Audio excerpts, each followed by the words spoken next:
What's going on? It's time for another episode of Too Hard for the Radio, transmitting from the future free state of Greater Idaho. I am the one armed madman. And with me today, we've got Mark Christensen. Mark, it's a pleasure to have you. Hey, great. Thanks for having me here, No Mr. problem, Alarm. man. So, Yeah, you've got a mushroom spore theory that piqued my interest. Lay it on us, huh? great. Yeah. Well, it's rounded out to be called fungus theory, and the reason why is there's two aspects uh, of of evidence that show that humans are fungus, number one, and the spore of this fungus. So I'll just give you my easy pitch. 2 billion years ago, before there was anything, there was just bacteria that developed a plant and animal fungus. This is the origin of all plants and all animals 2 billion years ago. So, as though it were programmed, about 500 million years later, plants split away from that and left the animal and fungus to go away. So, plants split away early, which is also a phenomenal thing because you need plant life if you're gonna have animals eating it. So there's another kind of scheduled thing. And then about 500 million years later, animals split away from fungus, leaving fungus to evolve through about five different categories into the fungus kingdom that we see today. So in the beginning, there was three things: plant, animal, and fungus. They all split away, and now we've evolved who we are today. So we are all originators from that very weird same original fungus. Interesting. So I've heard something about this before. I've heard that like fungus is kind of a cross in between a plant and animal.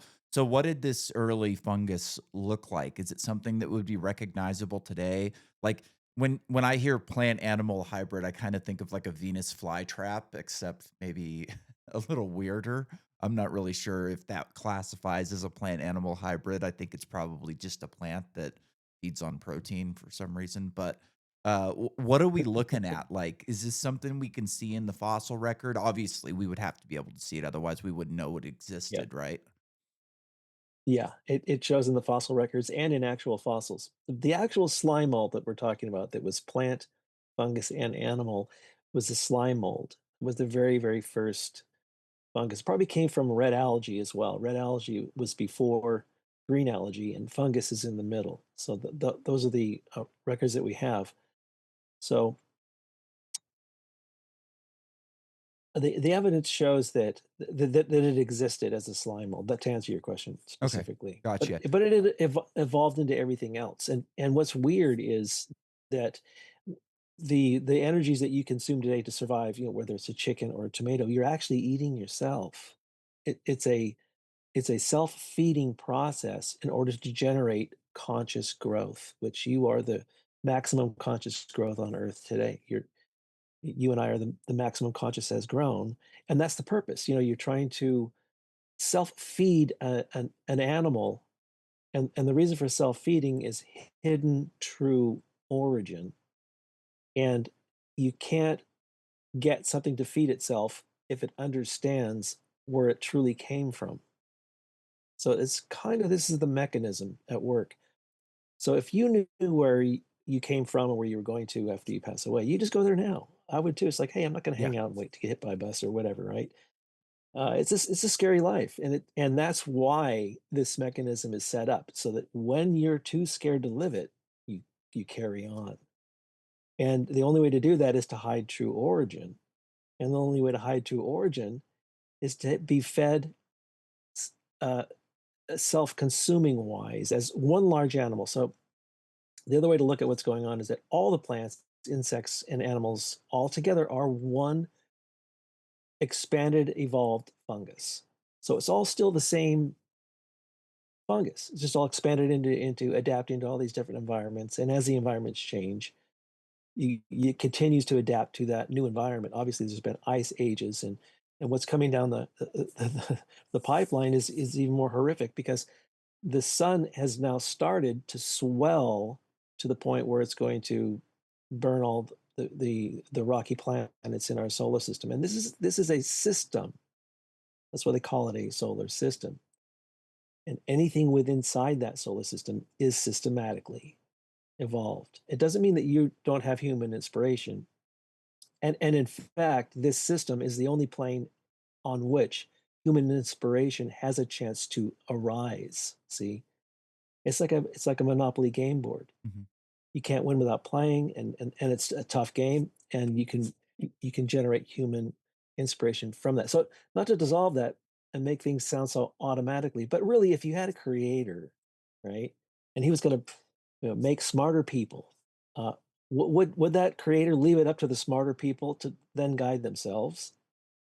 I don't think so. Look at the politics today. It always shows that this is kind of this exploratory conscious thing with politics, which I call the impact zone of conscious growth. It's crazy. So whoever designed this knows that it's got to be guided through thermo activity. So that's the sun. So the sun gives us the food that we eat. We have primary and secondary consumers, which means plant and then meat and then both. And then by the end of this, when the sun starts to really heat up the planet, and this is where the evidence really starts to hit home. When that happens, it's called the necrobiocene, and the necrobiosis means that the depletion of biology. So one cell at a time won't be able to reproduce, and this period of time is going to push humanity off of the earth and technologically. And as if you look at technology, it's kind of part of the design. It's also like a fungal element. It's going to allow us to continuously survive and even the end of our own planet. And when we do, when we're at the edge of the solar system and we look back at the sun as it devours those rocky planets, we're just going to like brush our forehead and Yeah, go, "Whoo, close one." yeah. That at that point, we're literally the spore of the fungus that just got burnt. And That's that's interesting. basically it. This is something that I'm always interested in this type of thing. So there's actually a technology that would allow us to keep the sun from engulfing the earth in flame over time. It's one of these things where it's feasibly possible. And actually, like the technology is not that advanced. It's something that we could do with the technology of today. It's just one of Like a these. cosmic shield.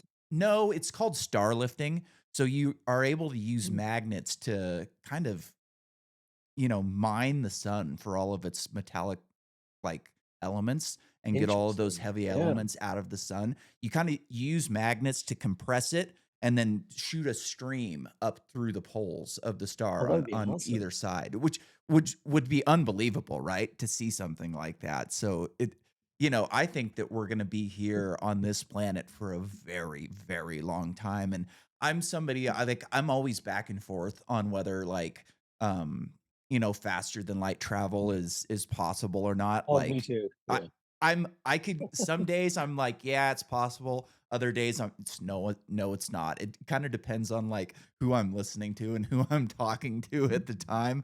You know what I mean? It's just one of Yeah, those things exactly. where I don't know. So like my thought is if it's not possible, like going out into the rest of the universe is going to be extremely difficult. Maybe even It's impossible. the ultimate conceptual task. It is, It's right? ultimate, and if you can feel it, it's like, wow, what else is there? I mean, Yeah. that's like whoever the creator was that created our platform is making us do that. It's like, well, gosh, let's do it because that's pretty darn cool. Yeah. But there is a calendar, and it's acknowledged by Elon. There is a calendar. In 300 million years, the equator is going to start boiling the water.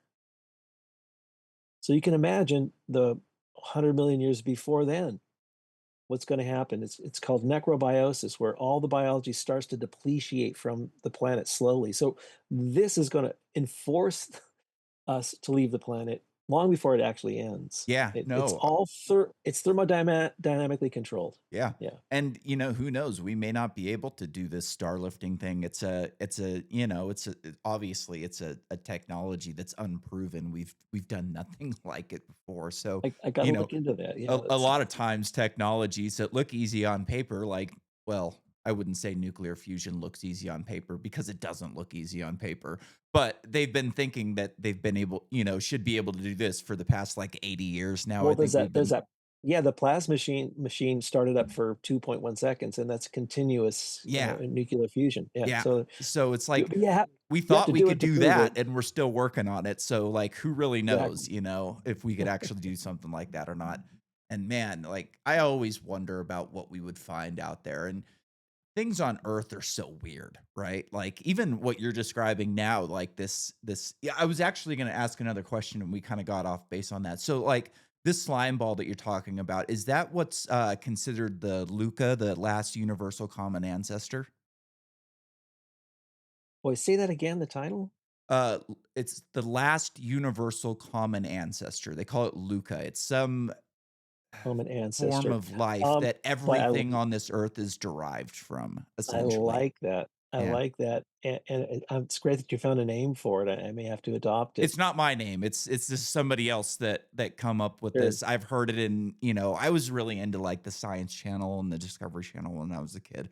So like I don't know Yeah, where I heard this before, but yeah, it's called the last universal common ancestor. And I don't know much more about it than the name of it and I don't know what it is and I was just wondering like it sounds I'll tell you like what it is. what you're describing would be it, right? Because that's If when it everything kind of split off and went its own direction. So you would think that like you said, everybody's related to that in some way or another down the line.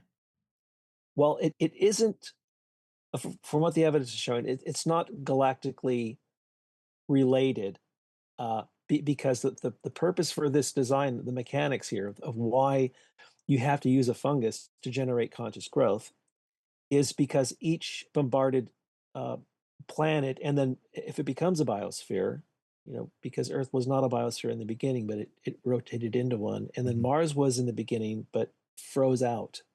So once a planet becomes a biosphere, I don't think the expansion of matter can calculate what the bombardment elements are going to be on any particular formed planet. So it's going to be a little different. It's going to Yeah. have gold, but maybe more silver than gold.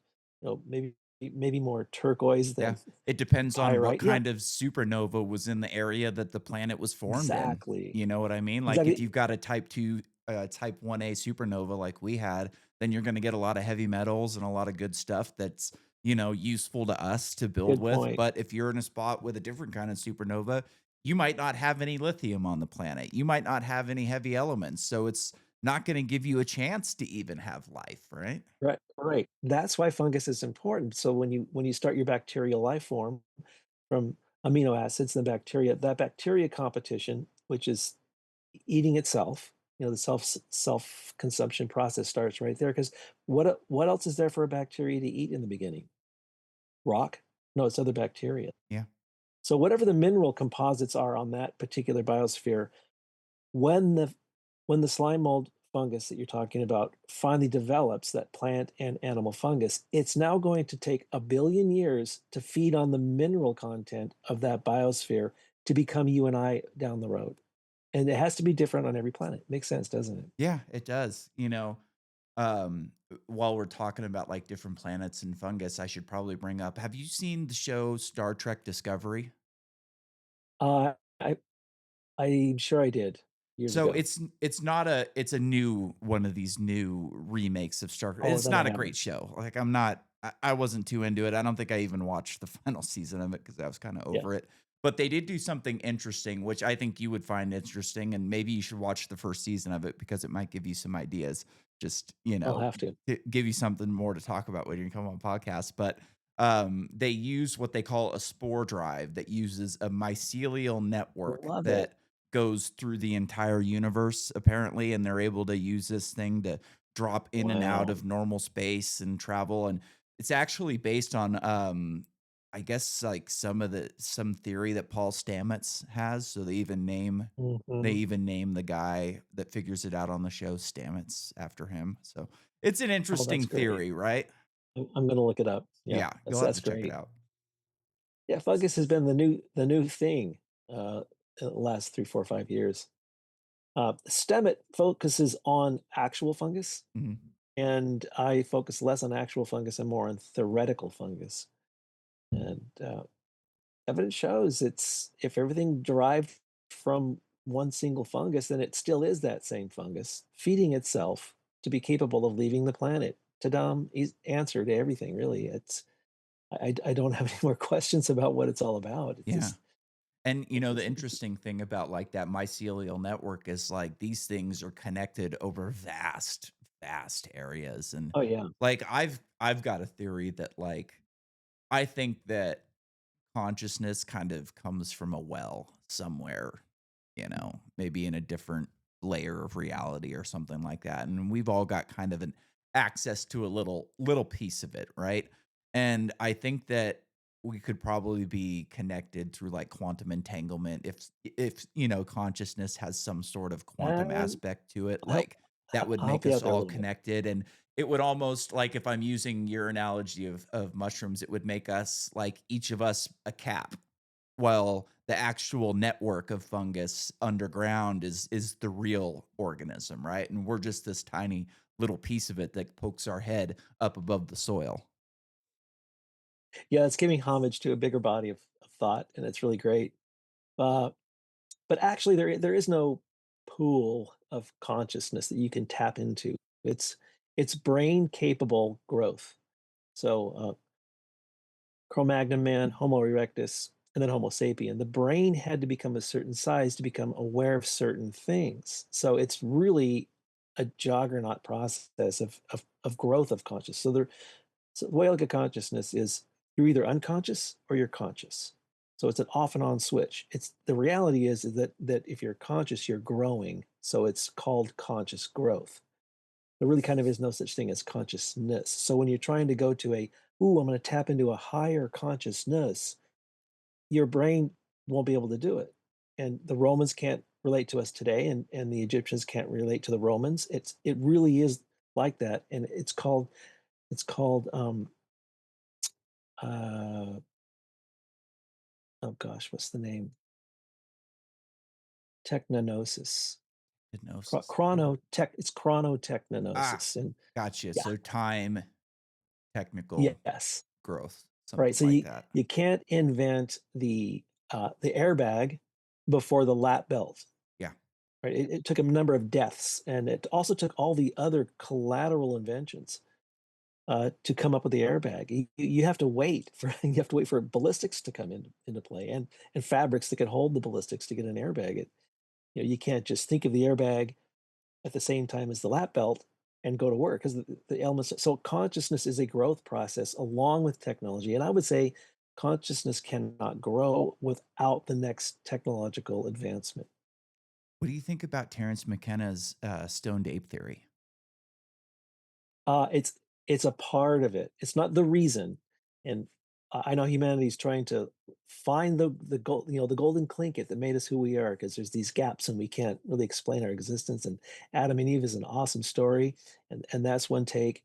But really, it really is as boring as a growth of a trunk of a tree. Mhm.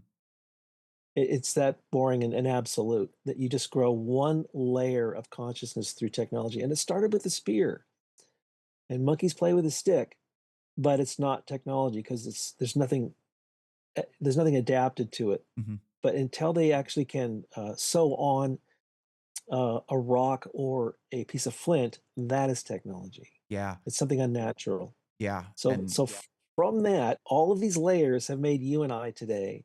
And to be able to be capable of leaving the earth one day, you can imagine just how many more layers of technology has to really be implemented into our brains. So we own it. And why go into space now and leave Earth? We would die in a couple hundred years. We yeah. have to own our technology. And that's another reason why aliens can't come down and deliver it. Yeah, See? man, that makes a lot of sense, I it's aliens is one of the biggest mysteries in the cosmos, I love it. it seems like if we keep going on the direction that we're moving in, that we should be able to change our macro environment beyond the planet within a couple of hundred to even a couple of thousand years. Like when on a long enough time scale, you would think like we would be able to change the macro environment of our solar system to a point where we're going to Mm, be loud enough to see, you know? So there's this guy on YouTube that I watch a lot. Is he has a show called Science and Futurism with Isaac Arthur, and he has a Fermi paradox. I guess you would call it like mhm, a question. He calls it the Dyson dilemma, which is essentially that if technology is what we see today and faster than light travel is not possible, which he doesn't think it is. Like again, I'm up in the air. I could go either way on it depending on the day. A Dyson sphere, which is a surrounding your entire star in like not so much a sphere, more of like a swarm of solar panels would be the end goal of energy generation essentially. Like that's where you're going to generate the most amount of energy to do the most amount of work within your solar system. And if you can build one of those, you've got tons of energy to play with, which means you should be able to go to other stars pretty easily at this point. Like even if it takes hundreds to thousands of years, like you can yeah. go, and especially if we could figure out how to, freeze ourselves in some sort of way. So, like, essentially, his point is that if you can build one Dyson sphere, you can probably build a bunch of them. And you're going to just keep Mm, moving out in this sphere of influence and be a loud alien, or a loud, civilization essentially to be changing environments enough to make it obvious that, like, whoa, there's a big empty spot of stars in that portion of that galaxy that shouldn't be there. Like there should be a bunch of stars there and we're not seeing any because this, alien race went ahead and enclosed a bunch of stars and solar panels and they're blocking out all the light. But we don't see yeah. anything like Well, that. And it's a great contribution of thought because what what what's already scheduled physiologically, what they know about the universe is that only 5% more stars have yet to be uh, born. mhm, So we're all done borning stars. That process is done, and they consider the falling out of light in 3 trillion years. So it's called the end of light epoch when all the mhm. light stops. So not only what you suggested, but that would have to be something that would have to continue all the way through to the end of light, so that you can have something generating light Yeah. And at that also stage of. And also, if expansion continues the way it is, like, dark energy, universal expansion, where everything's moving away from us faster than the speed of light because new space is being created within the void, then we've got a limit for how many stars that we can go to or how many galaxies we can go to. Because by that time, the end of light epoch, everything's going to be so spread out that we're not going to be able to go and check it out. Like there's a bunch of galaxies out there that without faster than light travel, we're just never going to be able to check out because it's moving away from us faster than we could ever move towards it, which is just such a Yeah, trippy way of thinking about things. it is, but physics tell us that that's absolute. And can you imagine raising a kid, in a trillion years from now, saying, well, yeah, at one time there was this other galaxy called Andromeda, Yeah. and it collided with us, and then we can't see any of the other galaxies, so we don't know where the universe is anymore. Yeah. Yeah, and We they're can't gonna see have it. to go back to, like, our science and look at pictures from the James Webb and go, "Oh, look, they were able to study Exactly. these galaxies that we can't even see anymore," which is so Yeah, weird, life's right? boring now. Yeah. And then on the other hand, like if faster than light travel does exist and you've got a powerful enough telescope, you can just go out as far as you want and start looking at Right, Earth in the rear view mirror. Go, oh, here's when humans developed. Here's when, your slime ball developed. And you could check out Earth from a distance and do all of these historical studies. And you could even watch yourself leave, which would be so trippy. It's like, oh, yep, there's the rocket that fired us up into space. Here's us leaving. right. I Crazy. arrived before I took off, all that kind of stuff. It's great. Those are great theories. Yeah. Um, yeah, but to nail down who we are and what's going on is important, and I think that's I found a cause in this in trying to unconfuse humanity and also try to drive home a unison of operations. So anybody around the planet understanding fungus theory would understand what the end goal really is. And the fungus's primary goal is to leave the planet. It started out with that goal, right? When it was slime mold, it said, "Hey, I got to get out of here." Well, how do you do that? Well, you build some technology. Well, how do you do that? Well, you become bipedal. Well, how do you do that? Well, you become a land animal. Well, how do you do that? Well, you do amphibian. And well, how do you do that? Well, you first start out as an ocean animal, and before, so it has its pattern of growth to be able to achieve its primary goal, which is, leaving the planet, right? So that is a systematic, thermodynamically related process that I would say is kind of absolute. But if I can get people to understand that, we'd work more in unison and understanding what the primary goal is in the end. Whether we're fungus or not, we should be working together and not. But then, war is also Yeah.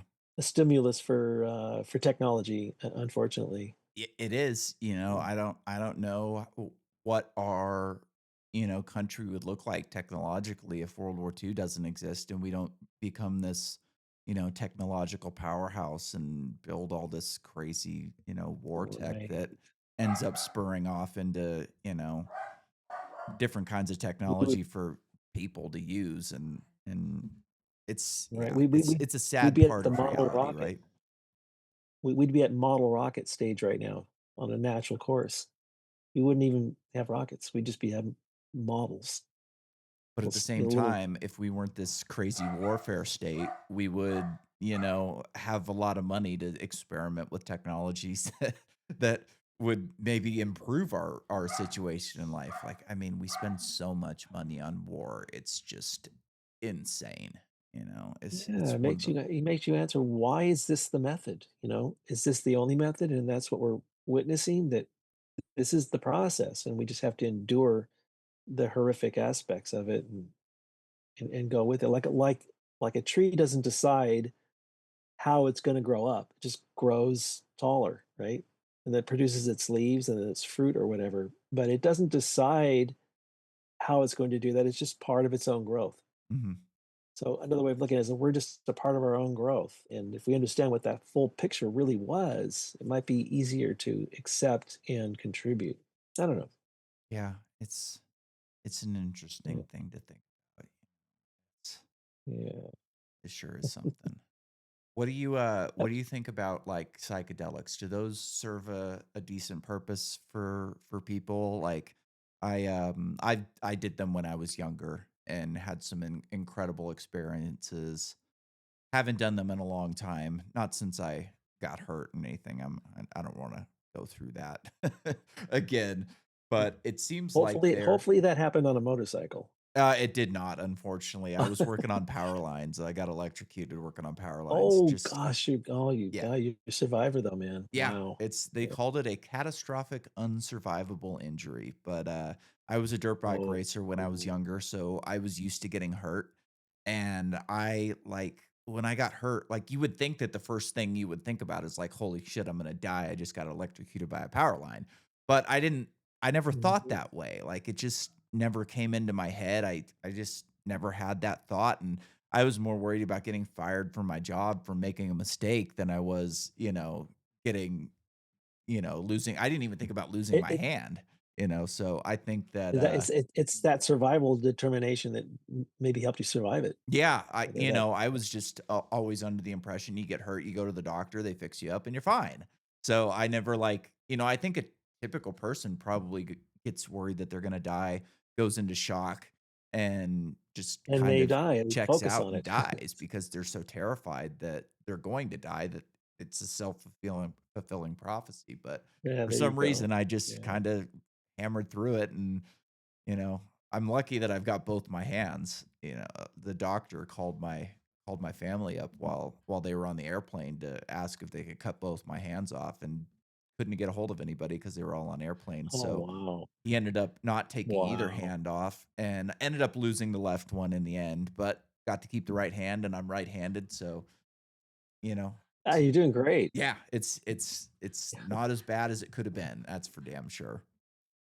Yeah, well, glad to have you here. Glad to be talking to you. Sorry, my About dog is the going stoned ape crazy. theory, Yeah.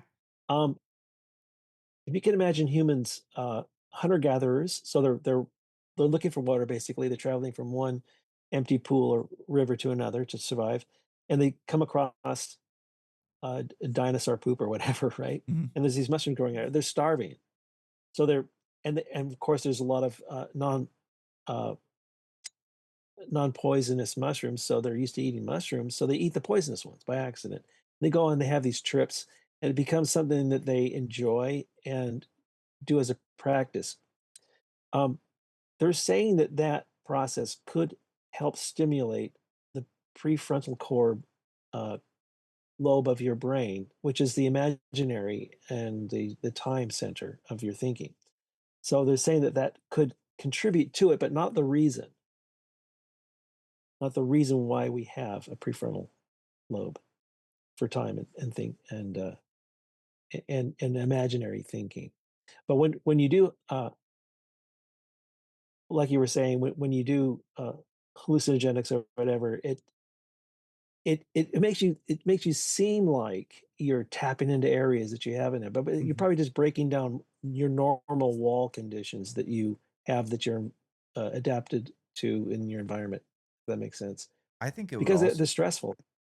I think it would Go ahead. also foster a sense of community. Like, I don't know if you've ever taken them before, but you're all Mm, hugs and talking and happy and I think that like music is incredible when you're in that state and I think it would like foster a sense of community.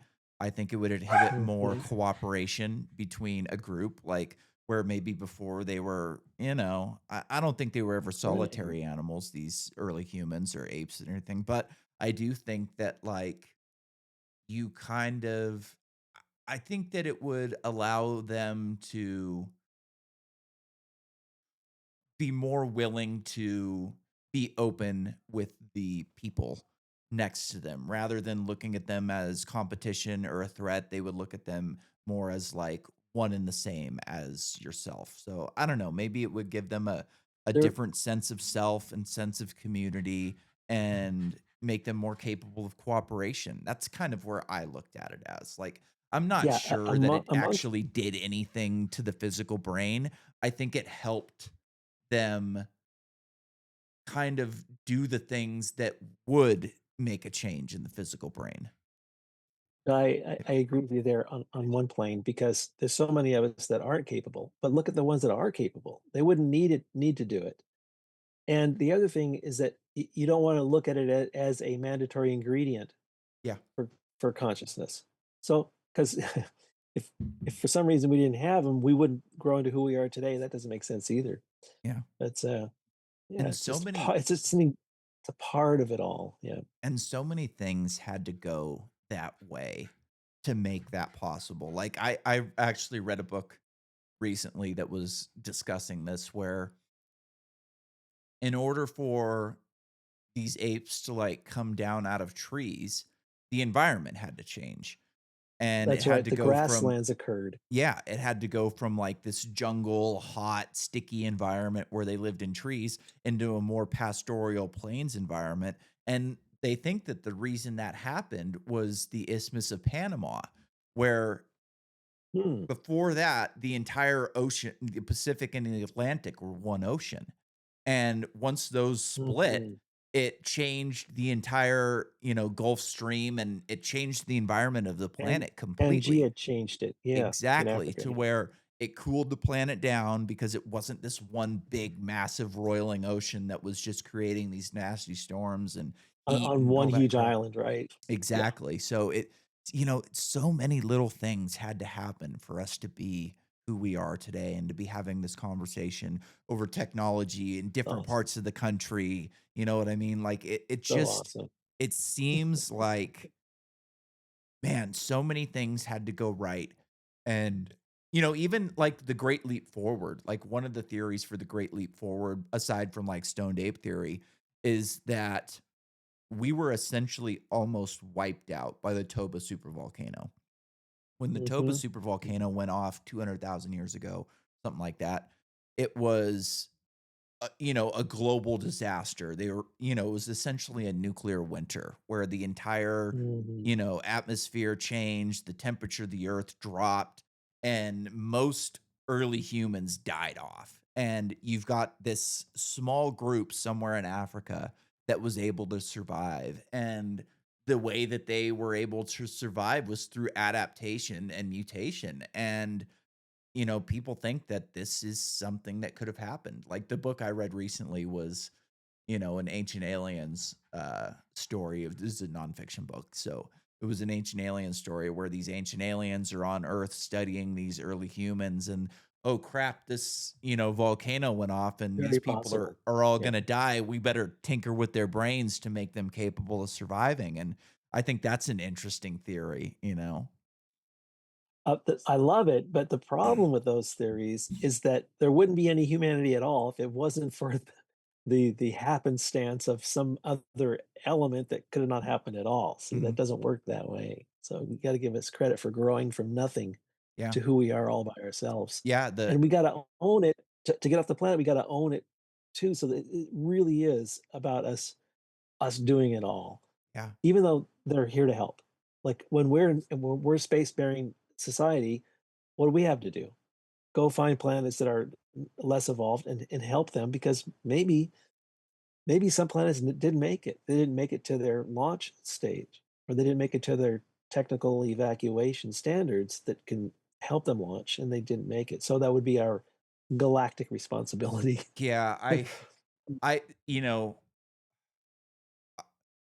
I hope that would be our galactic responsibility. I hope that by the time we're capable of doing that, that we have the foresight and the knowledge and, the empathy to help Well, people I rather than I know what you're like I the know I know the what you're saying, but this is terrestrial existence is animalistic, yeah. but non-terrestrial existence is it's a totally different plane because first of all, you wouldn't have any natural reproduction anymore.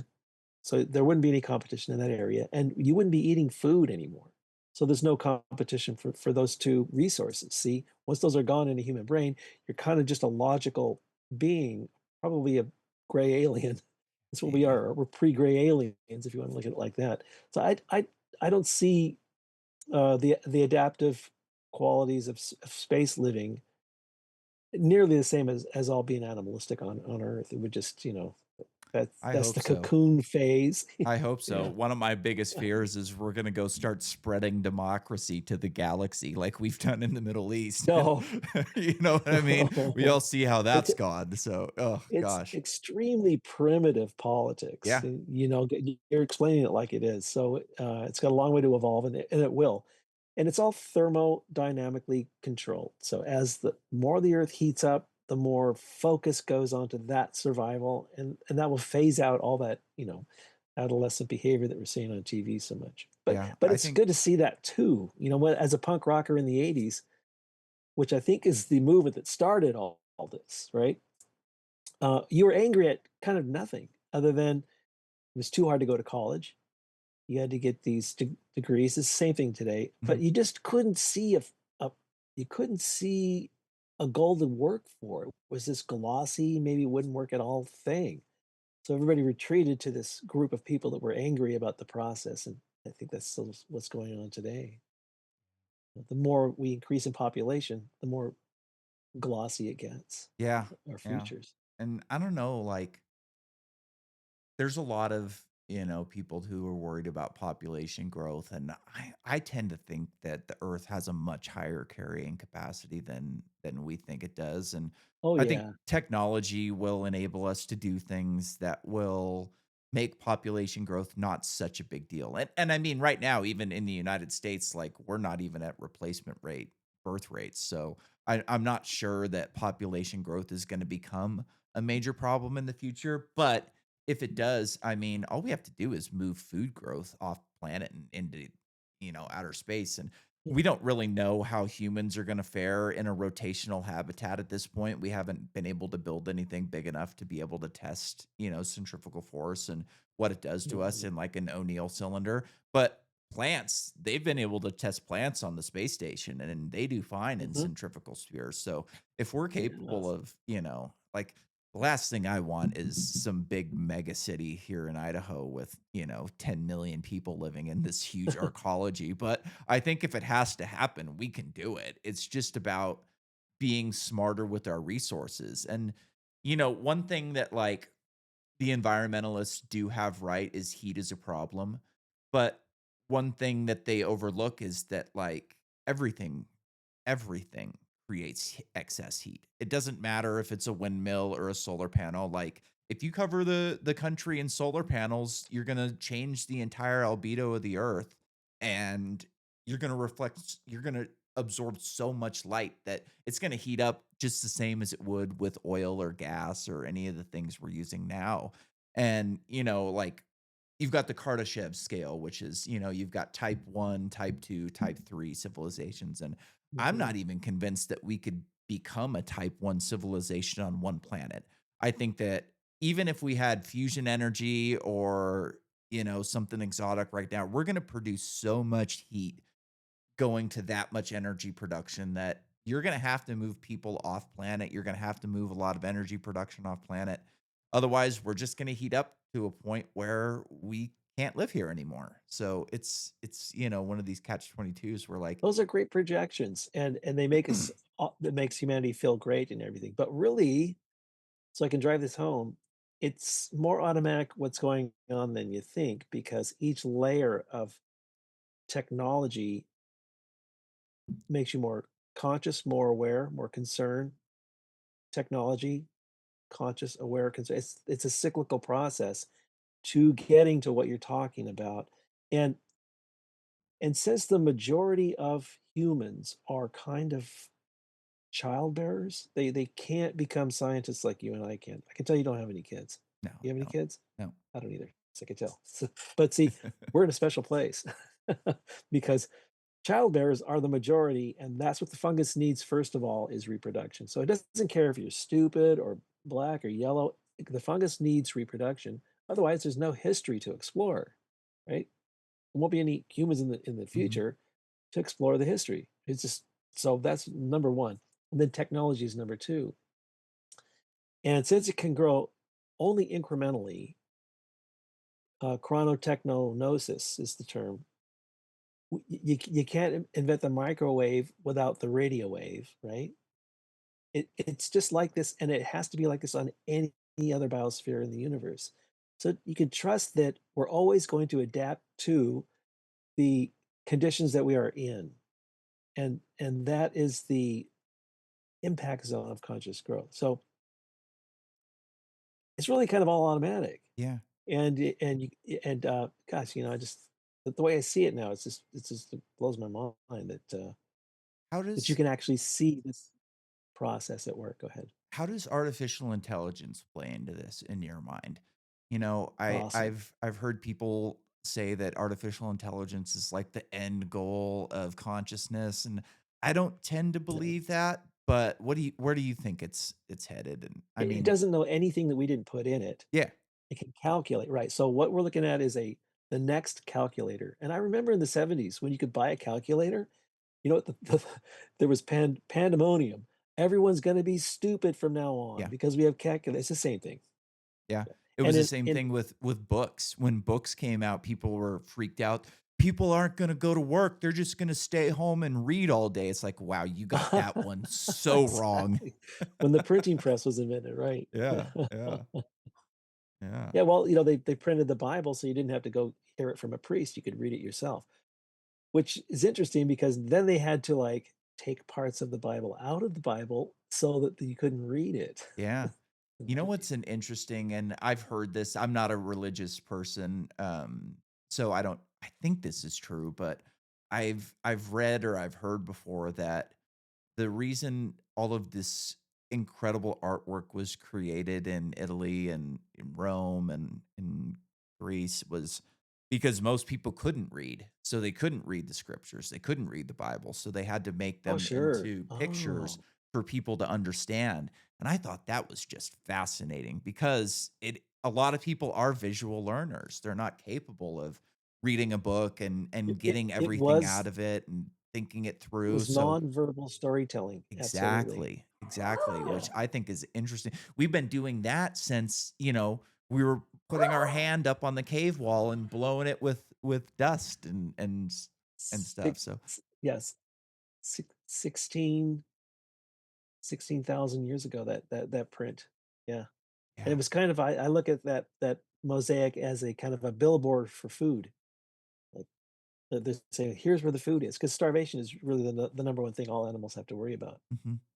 But, yeah, and then the Renaissance happened, which was kind of an open communication because everything had to be Gothic if you were gonna tell a story through painting. It was Gothically controlled by the religion, so, the Renaissance really kind of showed a painting the way you were really looking at it, with the sunlight coming through the window and the glass and the fruit on the table, and, yeah, this is great stuff. We're still learning so much about our past, like I love Graham Hancock. I think his books are incredible, and he has Mm, this, idea that like we're a species with amnesia because we don't know our past. And one of the things that I find the most fascinating about this is the Younger Dryas impact hypothesis, which essentially states that mm, like the flood is real, that 12,000 years ago, a comet broke up in the atmosphere and melted the ice caps in the northern hemisphere, flooding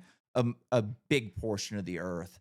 And one of the mhm, things that I find the most fascinating about this is like, so we have this theory from North America that humans came over on the land bridge 10,000 years ago. That's what I was taught in school. Is like humans walked here 10,000 years ago when the land bridge the opened Bering up, Strait. and they came over and they killed all the mammoth and the saber-toothed cats and blah, blah, blah, and it was just like, "Really? Did a small group of humans really wipe out all of those animals That's what and just." science is saying so far, but what's your other view?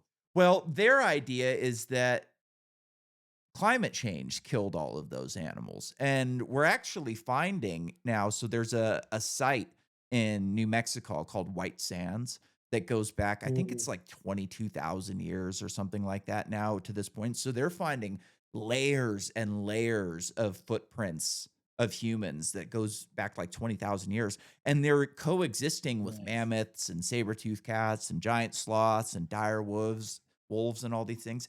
And to Sure. me, like, I think that we don't give our ancestors enough credit for how smart they were. I think that like Native Americans were capable of surviving kind of like, they had wars and there was some tribes that were worse than others, but for the most part Yeah. like they lived for a very long time relatively peacefully. And I like even looking at the more recent Native Americans, I don't think they were so dumb that they came over here and just wiped out all these animals. Like, I think that they figured out how to live in harmony, take what they need, not take too much. They weren't doing this stupid Look at it like Western this. thing where they Does a came over cat and just wiped things out because they no, no, could. no, no. Yeah, yeah, like, here's your example. Because we're animals, right? We're animals. So is a cat. Does a cat go kill 100 birds? No, they take what they No, need. kills 1. Yep. So the humans are gonna do the same thing. They're gonna think ahead for winter because they've learned that their neighbors froze to death last winter. So they're gonna learn from that frozen family and go, "Oh, well, we better have more food for the next winter." I mean, that's really how the progress of Yeah. discovery happened for survival. Yeah. But, yeah, but, Indians, if America was never really founded, from Europe and the Indians were still here today, would they have developed any more technologies if they were just left alone to survive? I don't know. It's I hard know to say, I don't right? Like, it seems like they were here for a long time and didn't really develop all that much, and they were just kind of happy with what they had. But, they were like happy you said, here if here the here end goal at the end stage is to that's get off right. this planet, it would have had to have happened at some point. Another interesting thing about, like, our past is, like, the bow and arrow was developed, like, 7 different times throughout history, throughout the world. So, like, to me, that says something very, very It's a interesting that like you're saying, technology is inevitable and they were going to figure. Even my dog's been running around losing his mind for the past 20 minutes because I've got somebody over here doing some yard work and he's losing his mind right now. A dog is technology. we took these animals from the We wild. made them, yeah. They were an animal that wanted to eat us, and now we've made them into he's a Jack Russell Terrier. He's a tiny little thing, with a big attitude, and we created that, and that's a technology, you know what I mean? And maybe it's not the technology that most people think about with computer chips or sharp points Well, or anything like that, there's but some it's still emotional development, evolution to that because and we as relation co-evolved. Like, I don't know if we would be what we are today without dogs because we needed them to hunt, we needed them for protection. it's man's best friend because Mhm, the reproduction first, right? Reproduction the fungus needs reproduction first, so that's mandatory, and the relationships aren't always good in reproduction. They're just there for reproduction for sure, and the fungus doesn't care if you get along. So the need for emotional acceptance came from the dog, and the more we got it, the more we bred these into our emotional place, our emotional friend that we have. That's why a dog's a man's best friend. yeah, so interesting.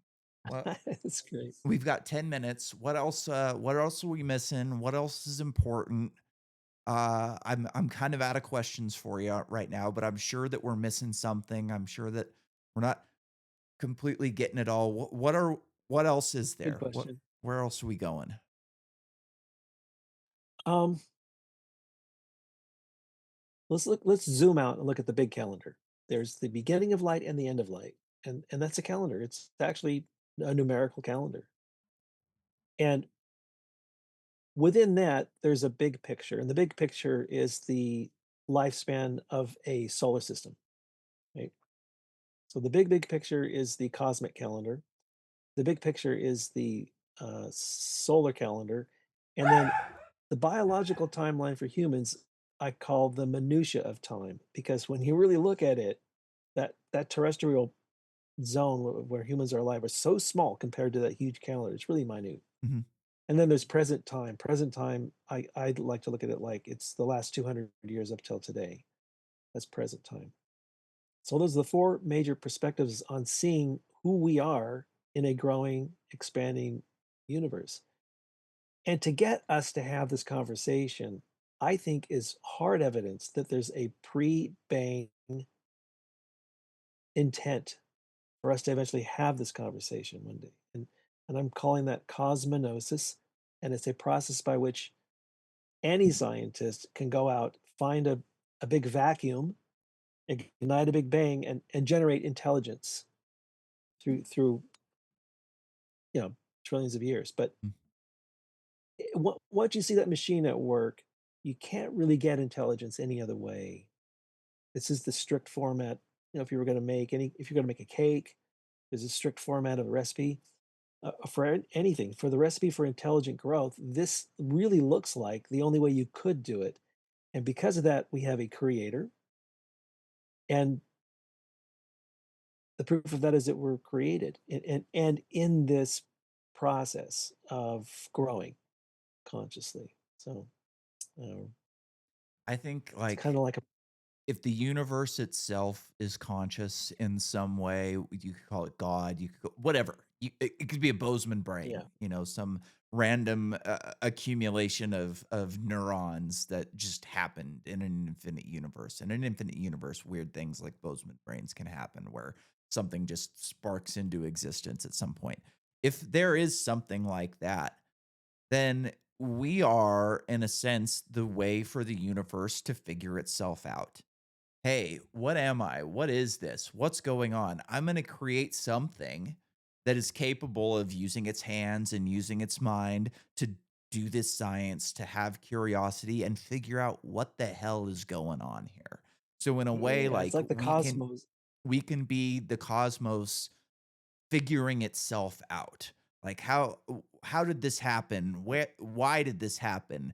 I can't really do anything because I don't have hands and feet and I can't move from planet to planet. I can just exist, but we can make these things that are capable of doing it and capable of figuring it out. And, you know, an interesting thing about like spreading throughout the universe is it's almost like a universal awakening to a point where like the universe itself, if we're able to, spread, say faster than light travel is possible and we figure it out and we're able to spread throughout this infinite universe, like the universe itself becomes conscious in a way.